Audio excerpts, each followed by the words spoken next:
Assalamualaikum warahmatullahi wabarakatuh.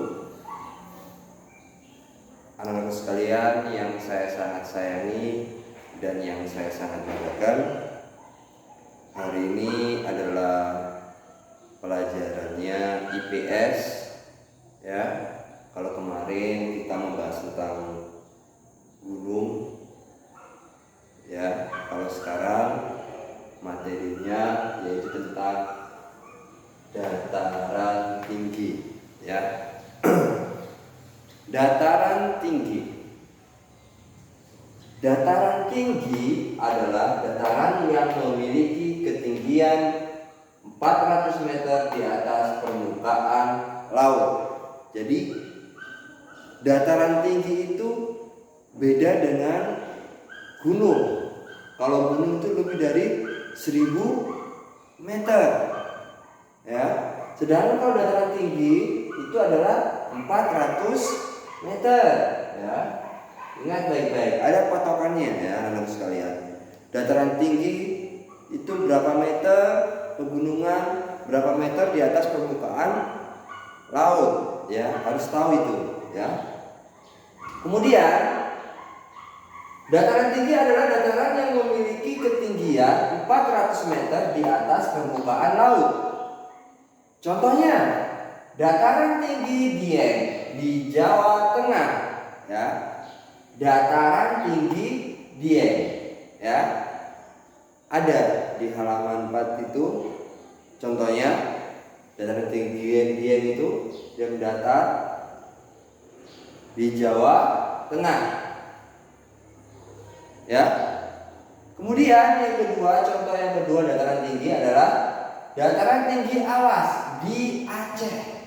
Di Aceh berarti di mana? Di bagian Sumatera, provinsi Sumatera, di Pulau Sumatera. Ya. Kemudian yang ketiga, contoh yang ketiga adalah dataran tinggi Bone di Sulawesi Selatan, di Pulau Sulawesi. Provinsinya Provinsi Sulawesi Selatan di Bone ya. Ingat baik-baik. Manfaat dataran tinggi ada banyak. Manfaatnya di sini ya, Pak sudah kasih garis bawahi. Manfaat anak-anak sekalian. Manfaatnya adalah dataran tinggi biasanya dimanfaatkan untuk yang pertama perkebunan, yang kedua peternakan, dan yang ketiga tempat rekreasi atau wisata ya. Jadi dataran tinggi itu ada manfaatnya dalam kehidupan kita sehari-hari yang mereka berada di dataran tinggi. Yaitu yang pertama tadi perkebunan, dia berkebun, dia berternak, dan bisa untuk mencari ladang usaha untuk berekreasi atau berwisata.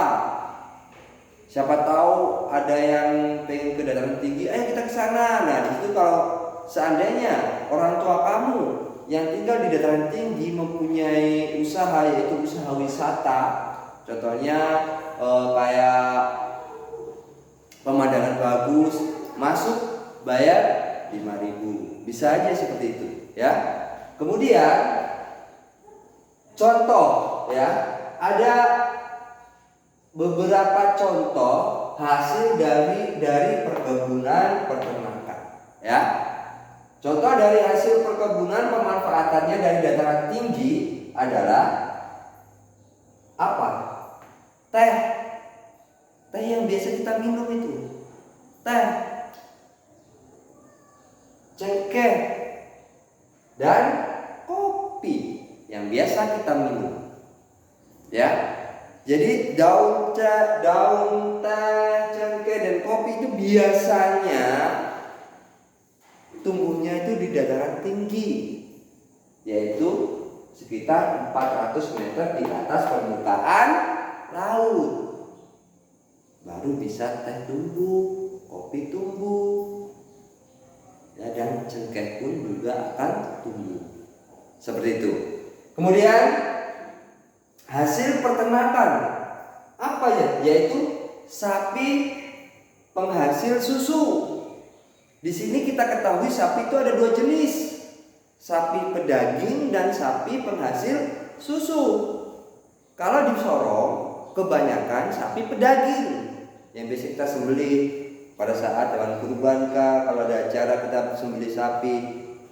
Tapi kalau di daerah Jawa Tengah, di Dieng ya, terus yang di Alas, dataran tinggi Bone, kebanyakan sapi yang digunakan itu menggunakan sapi perah atau sapi penghasil susu.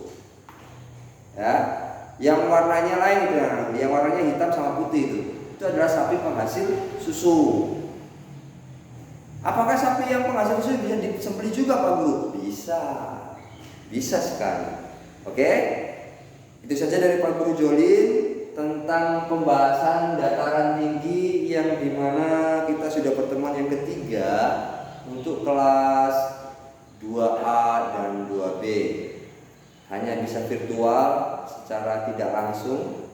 Yang dapat saya sampaikan karena selama ini buku pakai penggunaan buku, tapi sekali-sekali saya sharing untuk bertatap muka secara virtual secara tidak langsung melainkan ya.